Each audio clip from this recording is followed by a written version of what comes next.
नमस्कार मित्रांनो, मी बसवेश्वर आखाडे, माझी शाळा माझे कार्यालय आपल्या या यूट्यूब चॅनलवर आपलं सर्वांचं स्वागत पाहत आहोत. मित्रांनो, नवीन अपडेट की जुनी पेन्शन व नवीन पेन्शन काही प्रश्न. काल मित्रांनो या ठिकाणी शासनाच्या वतीनं जे NPS धारक कर्मचारी आहेत त्यांना नवीन म्हणजे जुन्या पेन्शन टाईप पेन्शन स्कीम देण्याचं त्या ठिकाणी जाहीर केलेलं आहे व त्याचा GR येणे अजून बाकी आहे. तर मित्रांनो, हा GR आल्यावर प्रत्येक गोष्ट तर त्या ठिकाणी स्पष्ट होणार आहे, परंतु GR पूर्वी काही प्रश्न जे माझ्या मनात आहेत, कदाचित आपल्याही मनात असतील, ते प्रश्न आपण या ठिकाणी पाहूया. मित्रांनो, पडलेला प्रत्येक प्रश्नाची उकल तुम्हाला माझी शाळा माझे कार्यालय या यूट्यूब चॅनलवर मिळणारच आहे.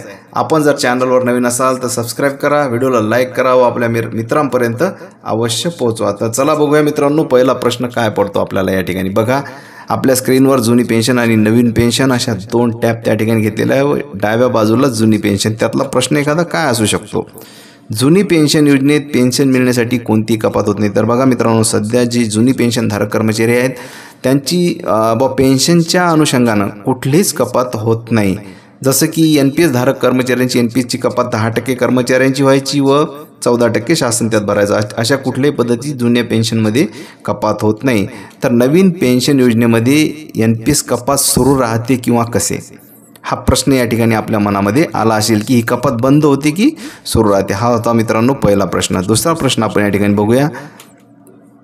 तर जी जुनी पेन्शन योजना आहे त्यात नियत वयोमान पेन्शन 10 वर्षाच्या सेवेनंतर त्या ठिकाणी मिळते. म्हणजे जो कर्मचारी सेवेत असला, कधी कधी कर्मचाऱ्याची सेवा कमी होती, पण 10 वर्षे जरी सेवा झाली तरी जुन्या पेन्शन स्कीममधल्या कर्मचाऱ्यास त्या ठिकाणी पेन्शन मिळते. परंतु नवीन पेन्शन योजनेमध्ये काय, ही गोष्ट आपल्याला GR आल्यानंतरच कळू शकणार आहे.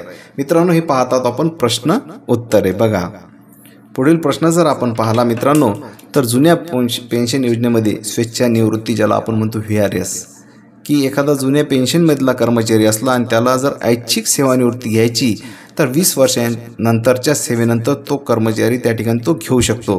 परंतु जर नवीन पेन्शन योजना शासनानं जाहीर केली त्यामध्ये त्याची काय तरतूद असू शकते हे आपण GR आल्यावर या ठिकाणी पाहू शकणार आहोत. मित्रांनो, अतिशय महत्त्वाचे प्रश्न आहेत जे तुम्हाला सुद्धा पडू शकतात.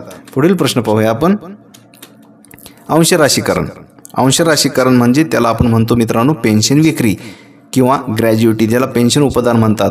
तर हे दोन्ही गोष्टी या ठिकाणी जुन्या पेन्शन योजनेमध्ये आहेत, परंतु नवीन पेन्शन योजनेमध्ये त्याचं काय असणार आहे याचं उत्तरही सुद्धा तुम्हाला माझी शाळा माझे कार्यालयावरच मिळणार आहेत. मित्रांनो, हे प्रश्न आहेत.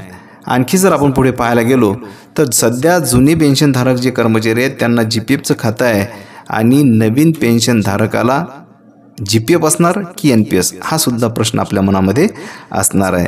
हे काही काही प्रश्न या ठिकाणी आहेत मित्रांनो. सोबतच नवीन पेन्शन स्कीम ज्यावेळेस तुम्ही NPS धारक जर असाल, जर तुम्हाला ती शासनानं जाहीर केलेली जर समजा पेन्शन स्कीम जर आपल्याला घ्यायची असेल तर त्यावेळेस द्यावं लागणार आहे मित्रांनो विकल्प. आणि हा विकल्प कोणत्या पद्धतीत देणार, त्याचा नमुना कसा असणार व त्यात माहिती कशी भरणार याची तंभूत माहिती आपण माझी शाळा माझे कार्यालय या यूट्यूब चॅनलमार्फत देणारच आहोत. मित्रांनो, हा व्हिडिओ आवडला असेल तर लाईक करा, चॅनलवर नवीन असाल सबस्क्राईब करा व आपल्या मित्रांपर्यंत शेअर करायला विसरू नका. धन्यवाद. भेटूया पुन्हा नवीन माहितीसह नवीन व्हिडिओत. थँक्यू.